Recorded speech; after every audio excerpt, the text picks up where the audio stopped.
nós queremos, nesse início desse domingo de Ramos, iniciando essa Semana Santa, entrarmos realmente nesse grande mistério, que é o mistério da paixão do Senhor.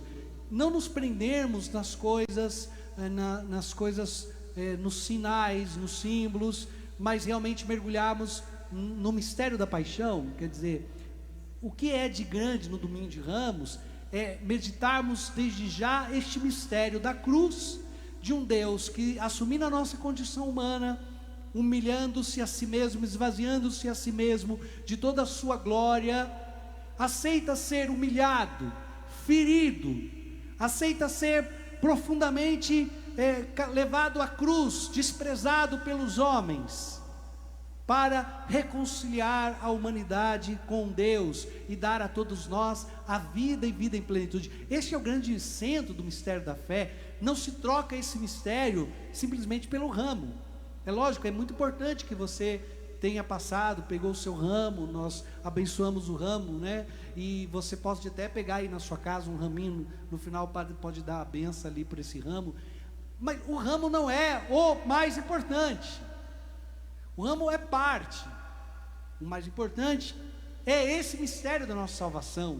O mais importante é lembrarmos que esse mistério está totalmente expresso pela cruz. E por isso, quando nós traçamos o sinal da cruz, quando nós olhamos a cruz, ou temos a cruz na nossa casa, ali nós mergulhamos na profundidade desse mistério. Nós começamos essa semana maior nos lembrando dessa humildade de Jesus, que esvaziou-se de si mesmo e vai a Jerusalém. Vai porque vai dar a vida. Ele sabe que em Jerusalém ele vai ser morto. Ele vai ao encontro dos seus algozes. Quer dizer, se você soubesse que alguém ia dar uma surra em você, quem nunca fez isso, né, na escola, quando falava na escola, ó, no final vou pegar você no final, né, você vai apanhar. Aí você sabia que a pessoa saía pelo portão de cima, você saía pelo portão de baixo, né, que é para não se encontrar. Nunca aconteceu isso no tempo de vocês? Nosso tempo acontecia. Hoje em dia não acontece mais não, né, mas antigamente acontecia. A gente tinha que sair 5 minutos mais cedo. Nossa, o senhor dava a volta no quarteirão todo, ainda tinha que correr, porque tinha a hora certa de chegar em casa, porque senão apanhava de novo da mãe, né? Tinha hora para chegar em casa. Quer dizer, se você sabe que você vai sofrer, que você vai passar por uma provação, que você vai apanhar, ou você foge daquela dor, né? Nós não procuramos o sofrimento e a dor. Ninguém procura a dor por si mesmo. Quer dizer, o que será que passava na cabeça de Jesus? Olha, lá em Jerusalém estão te perseguindo, vão te matar. Então vamos para lá, que eu quero ver o que vão fazer. Não, olha para Jesus, não era aquele cara que, não, vou chegar lá e vou dar uma surra em todo mundo. Pelo contrário, ele era o cordeiro. Ele foi lá e ele abaixou a espada de Pedro. Por que então Jesus foi ao encontro dos seus algozes? Porque a missão, fazer a vontade do Pai, o amor que tem pelos homens, pela humanidade, é tão maior, a vontade de dar a vida, para que nós tenhamos a vida, saber que era preciso, o move a ir ao encontro dos seus algozes. O amor que Jesus tem por nós, e o desejo de nos libertar da escravidão, do pecado e da morte, é tão maior, a ponto de ele dizer, deixa comigo se essa é a missão. Se é tudo isso que precisa ser passado, se é tudo isso que eu preciso sofrer, para que os meus, para que eles tenham a vida, Pai, eis-me aqui, para fazer a tua vontade. Que amor é esse, amados irmãos, que move Jesus para Jerusalém? É o amor que reúne os anauins, essa seria a palavra na Sagrada Escritura, os pobres. Que pobreza? Não a pobreza financeira, aquele coração que põe sua confiança em Deus. É esse amor que move aqueles que só têm Cristo como consolo, que só têm em Jesus sua esperança, aqueles que buscam não as posses e o poder do mundo, mas que buscam a vida eterna, que têm um olhar para o alto e que só podem encontrar o que buscam, o sentido mais profundo de sua existência em Cristo nosso Senhor. Estes são capazes de ver um rei montado num jumento, numa jumenta. Eles que são capazes de compreender as palavras dos profetas.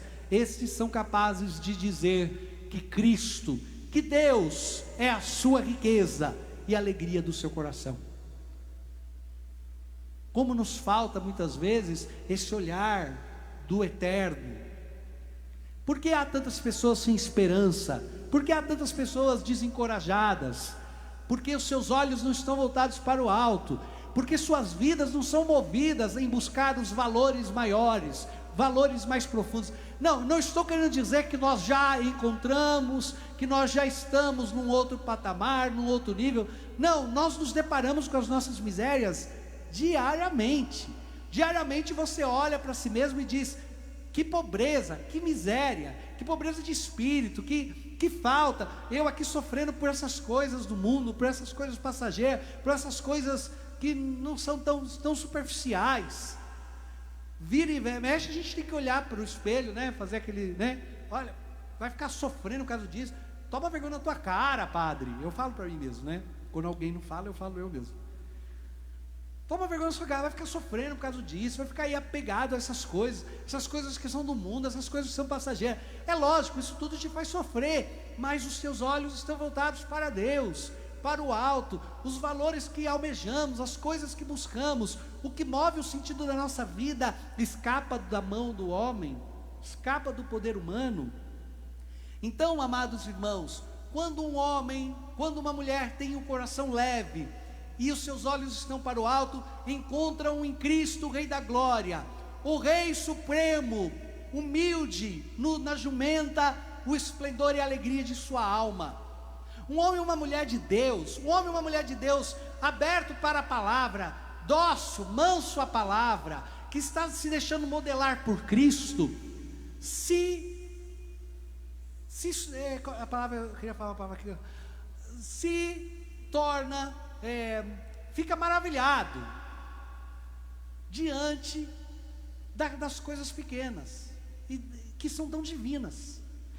É quando você olha para uma coisa linda, é quando você é capaz de olhar uma criança brincando, uma flor, uma borboleta voando, você se emociona, você olha para a sua família, você olha para alguma coisa que é muito simples, cotidiana, corriqueira, e lá naquele momento você sente um prazer, você sente uma alegria, uma força dentro de si, dizendo: está valendo a pena todo o meu sacrifício, toda a minha doação, é para isso que eu estou dando a minha vida.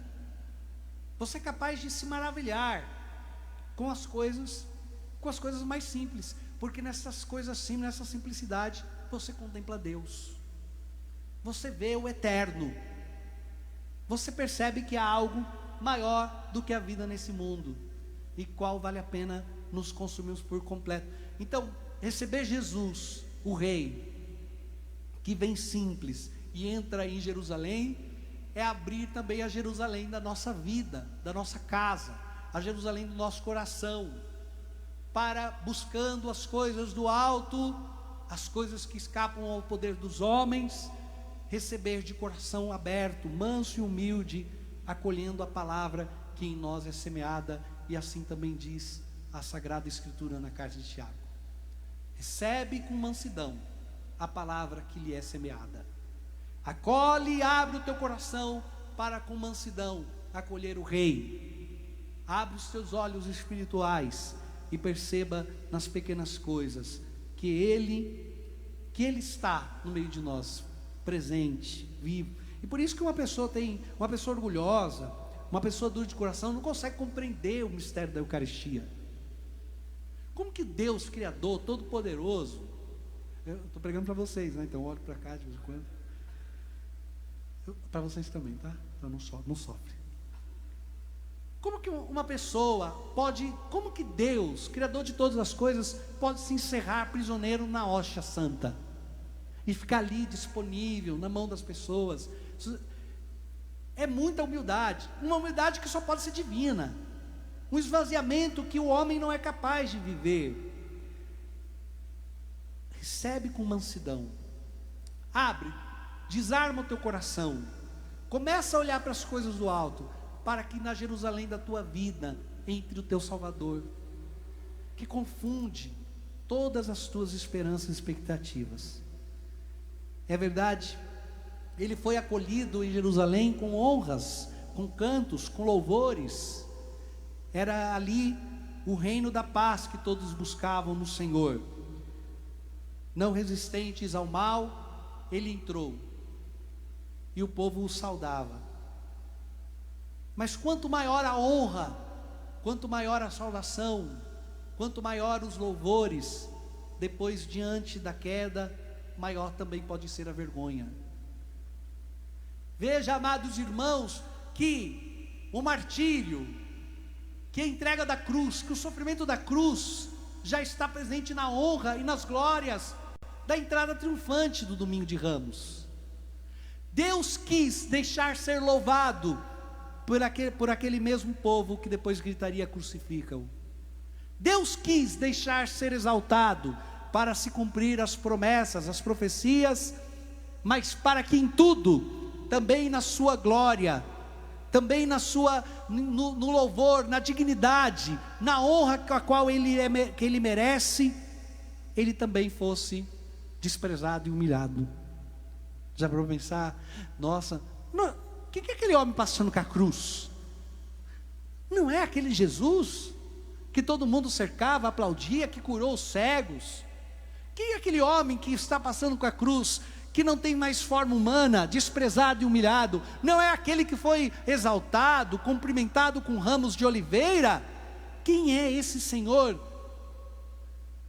Que humilhação, que dor, que desprezo ele sofreu.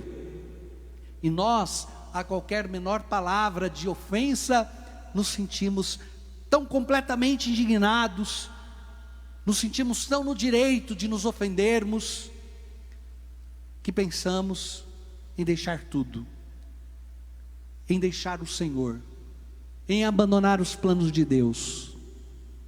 Que coisa estranha, como somos orgulhosos. Algumas vezes o nosso orgulho é tão grande, eu sempre falo isso, que a gente não tem que ter vergonha de errar, porque o orgulhoso, ele não se põe nesse tipo de situação. Ele vai falar que é timidez, né? Eu sou muito tímido. Na verdade não é tímido, tem medo de ir lá na frente errar, e todo mundo depois ficar comentando: você errou. O orgulhoso, ele evita se expor para não ser criticado, ele evita falar em público para que ninguém o corrija, ele evita ser visto, não por uma humildade de passar desapercebido, mas para que não seja apontado em alguma falha que possa vir a cometer. Cristo esvaziou-se completamente até de sua dignidade, sendo ele rei de toda glória, sendo ele merecedor de todo o louvor e toda a exaltação. Ele permitiu que aquelas palmas pudessem anteceder o tamanho de suas humilhações, das humilhações que ele deveria carregar por amor a todos nós. Pensemos, amados irmãos, em nós e na nossa conversão. Há dias em que nossas vozes, que nossa boca e nossa língua servem para louvar, para glorificar. Há dias em que nós servimos de nossa voz para cantar os louvores do Senhor, para proclamar a sua doutrina, para ensinar os nossos filhos os bons caminhos do amor. Há sons como a língua dos anjos, que tornam presente o eterno.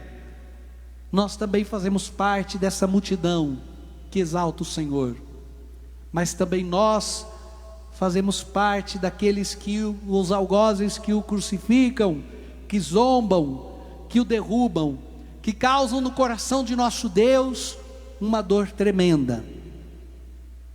Quando Jesus, carregando a cruz, olha para aqueles que antes com ramos e mantos o acolheram com dignidade, e depois, carregando a cruz, vê os mesmos os desprezando, cuspindo e maltratando, gritando: crucificam. Assim continua o Senhor a ouvir a voz dos pregadores, dos presbíteros, dos diáconos, dos músicos, dos leitores, a voz de todo batizado, que algum dia na sua casa põe um CD católico, liga numa missa, canta um louvor, que lê a palavra para os filhos. Assim continua o Senhor ouvindo a voz dos jovens que proclamam o seu amor a Cristo, que choram aos seus pés nos altares. Assim continua o Senhor ouvindo a voz de todo aquele cristão que em suas orações particulares manifestam toda a glória que a Ele é devida. Ele nos olha com amor, mas também experimenta a dor que aqueles que foram tão amados, que participaram dignamente, tão próximos de sua mesa sagrada, que trocam seus cantos por brados de ódio, por brados de crucificam, por brados que desviam-nos dos caminhos do Senhor, que trocamos as palavras de louvor por julgamentos e fofocas, e tiramos o bendito para proclamarmos blasfêmias. Também assim Jesus vê os seus filhos amados, os seus filhos queridos, trocarem as línguas dos anjos pelos grunhidos dos vícios e das murmurações.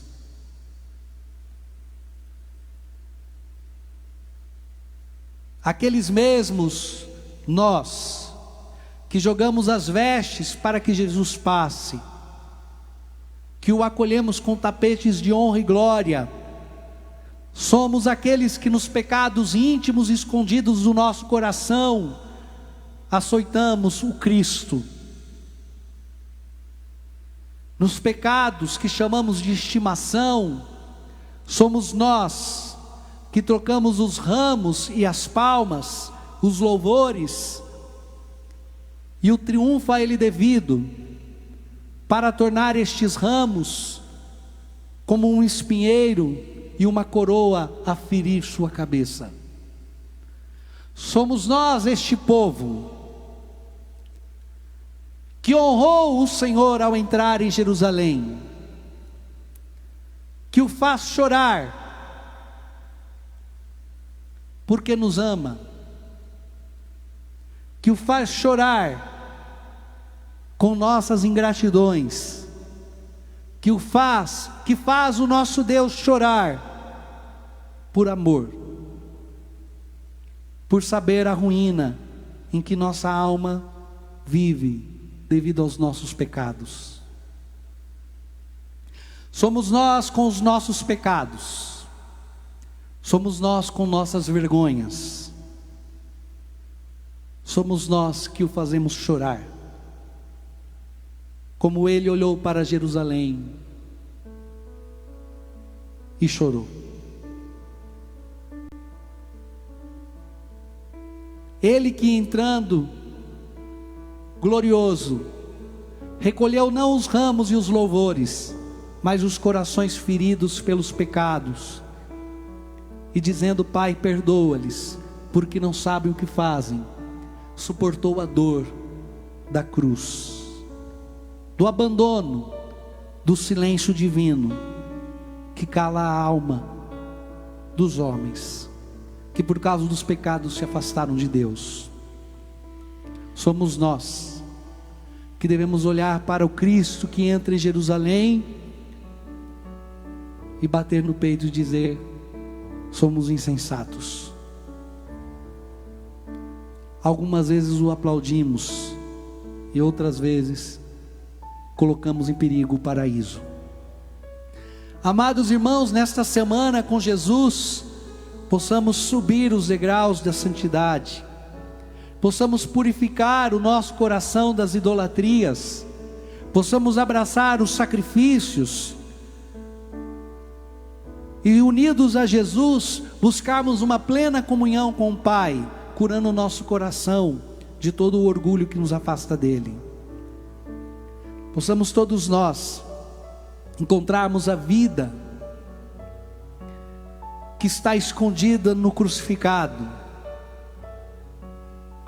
possamos nos unir para nos apoderarmos dela e aprender com ele, que aquele que quiser ganhar a sua vida deve perdê-la. Que nesta semana maior, nosso Senhor Jesus Cristo não encontre em nós e nos nossos corações a blasfêmia e a insensatez, mas encontre um povo que ama e que hoje toma a decisão nesta semana de renovar o seu desejo de santidade. Louvado seja nosso Senhor Jesus Cristo, para sempre seja.